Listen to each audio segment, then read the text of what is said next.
সত্যিই আমরা এমপিও পাবো কিনা, আমাদের সরকার বাহাদুর যে কথা দিয়েছেন সে কথা রাখবেন কিনা, আমি এখনো স্পষ্টভাবে কোনো কিছুই বলিতে পারি না।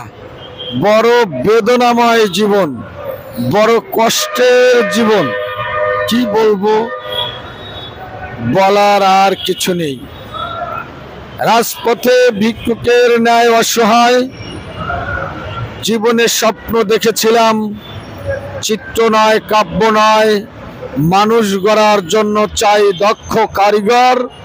সেই দক্ষ কারিগরি পেশায় নিবেদিত হয়ে, উচ্ছ্বাসিত হয়ে, দুই চোখ ভরার স্বপ্ন নিয়ে শিক্ষার আলো জ্বালিয়ে আসছে দীর্ঘদিন ধরে।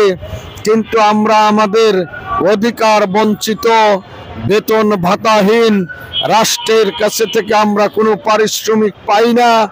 আমাদের সেই পারিশ্রমিক পাওয়ার আশায় আমরা অধীর আগ্রহে এই প্রেস ক্লাব চত্বরে বসে আছি।